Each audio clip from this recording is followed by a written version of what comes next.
So let's begin with the book, and which as I said before we went on the air, is I mean, you're a journalist, so you can write. Uh, and this idea of neoliberalism's anonymity, I found. I mean, I think you're right. It's accepted as sort of um, uh, part of the natural order without being questioned anymore.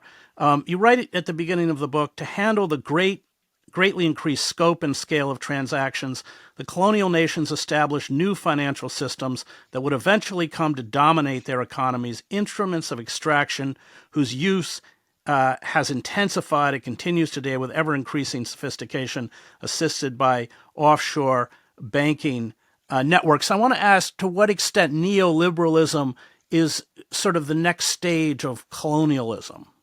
Mm. Thank you, Chris, and thank you for that excellent introduction, which I thought beautifully encapsulated the problems of neoliberalism. So I think in our view, Peter and I, we see capitalism as a sort of foundational product of colonialism. And we see neoliberalism as the means by which capitalism seeks to solve its biggest problem, which is democracy. So capitalism emerged as a form of colonial expropriation on the back of colonial looting. I mean, it's amazing. We have all these discussions about capitalism, and most people in those discussions don't seem to know what it is. We date it back, following the brilliant work of the geographer Jason Moore, to about 1450 on the island of Madeira, which we see as the first place in which Karl Polanyi's three pillars of capitalism, the commodified labor, commodified land, and commodified money, all came together simultaneously. And they came together to create this extremely effective and virulent new colonial frontier, which burnt through resources, burnt through human labor with unprecedented speed, created a great deal of profit, and then ecological collapse followed by abandonment. And that then became the model which was followed. The Portuguese moved from Madeira to San Tome, did exactly the same there. The coast of Brazil worked their way up through the ecosystems of coastal Brazil, trashing them one after another, destroying huge numbers of lives through slavery, through murder. Moved into the Caribbean, started doing something very similar there, whereupon they'd been joined by other European nations doing the same thing. This is this thing called capitalism. What capitalism is often mistaken for commerce, which is just buying and selling things. And sure, there are elements of commerce in capitalism, but it is absolutely not the same thing. Commerce goes back thousands of years. Capitalism goes back hundreds of years. And it is an extremely coercive, destructive, exploitative mode of economic organization.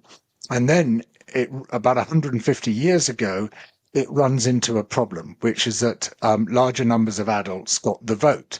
And when adults get the vote, they have the temerity to say, actually, we don't want to just be commodified labor anymore. We'd like to have some labor rights. We want to be able to organize our own labor. We want to get a bigger share of the value that we create. We want outrageous things like the weekend. And by the way, we quite like nice homes as well. And we don't want our air to be polluted and our rivers to be poisoned. We'd like to eat better food, whatever it might be. All these demands are inimical to capitalism. So ever since adults began to get the vote in large numbers, capital sought to solve that problem. And one means of solving it is fascism. And fascism can be a highly effective means of solving the problem of democracy. But then when fascism collapsed in Europe in 1945, they had to find another means, and that means was neoliberalism. And neoliberalism turns out to be a highly effective way of solving the problem of democracy. Well, let me ask about unions, because certainly within the United States, but then also the union movement in the UK and in France were extremely important in pushing back against the more rapacious characteristics that you just talked about in capitalism. Yeah. So an absolutely fundamental idea in neoliberalism is that unions are against the natural order. You spoke very well in your introduction about the way in which neoliberalism tries to describe itself as a kind of natural law, like gravity or evolution. It's just something that is there, not something that was invented by people. It's not a human-made system. It's just the way that we are bound to interact with each other. But of course, it's nothing of the kind. I mean, what neoliberalism involves is the stripping away of all impediments to capital, of the means by which the rich can make themselves even richer, however they wish to do so, and at whatever cost to human beings and the living world. And of course, one of the main impediments to capital is unions, because what unions want is for the workers to get a larger share of the value which they produce, rather than seeing themselves completely exploited and their production seized by someone else. And so from the very outset, with the work of Friedrich Hayek and Ludwig von Mises in 1944, their respective books, The Road to Serfdom and Bureaucracy, we saw the start of the attack, the concerted attack on trade unions. And within 3 years, by 1947, with the formation of the Mont Pelerin Society, we saw the development of what's been described as a neoliberal international, an international network of organizations supported by some of the richest people in the world. Extremely powerful bosses and the corporations they ran, pouring money into this. And one of their primary aims was to crush collective bargaining and trade union organization. And over the years, especially when their favored politicians came to power by fair means or foul, Augusto Pinochet, Margaret Thatcher, Ronald Reagan, trade unions were duly crushed. Let's go back to Hayek and these figures. David Harvey, in his book, A Brief History of Neoliberalism, argues that the ruling elites understood, and these were figures like Hayek were considered by many economists, certainly Keynesians, to be third-rate economists. They didn't take them that seriously. Harvey argues that the ruling business elites understood the deficits that were inherent within the economic policies, but embraced it because it essentially justified or gave an ideological cover to this neoliberal project. Do you agree? Yes, and it's very interesting to see the way that in turn Hayek then went on to embrace his new sponsors.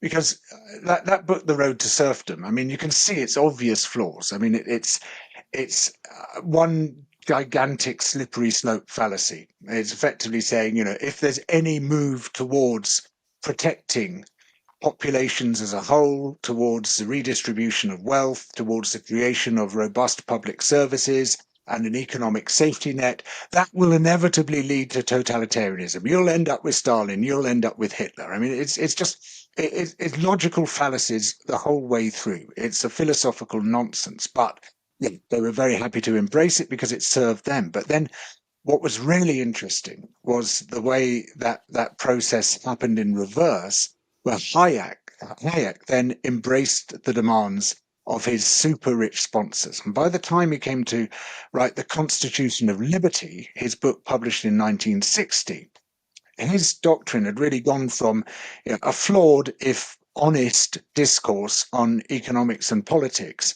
to an absolute confidence trick. It was just a scam. I mean, the Constitution of Liberty is completely mad. I mean, it's a totally crazy book. You cannot read it without worrying for the guy's mental state. But actually what's happened is not that Hayek had lost it, is that he was telling these very rich people exactly what they wanted to hear. And what he was saying was, it doesn't matter how you made your wealth, because you are rich, you are a fantastic guy. You are a brilliant person. And the people who have become rich, whether they inherited it, whether they stole it, however they acquired that money, they are the scouts whom the rest of society should follow, because Wherever they go, that is going to be a fantastic route to take, and we must go down that path, whatever it may be. And he dropped his opposition to things like monopolies. He overtly said we just got to exploit and destroy the natural world, extract as much money as we can from it, and then reinvest it elsewhere. And it doesn't matter what damage we do. I mean, crazy proposition after crazy proposition. But this was what was being fed back to him by his sponsors. And so the further development of the doctrine was in direct response to the demands of that oligarchic class. And embraced by figures like Margaret Thatcher. Yes, I mean, one of the many anonymities of neoliberalism, because the neoliberals themselves, they coined the term. That had been their word since at the very beginning when they started to discuss it in 1938 at the Walter Lippmann colloquium in Paris.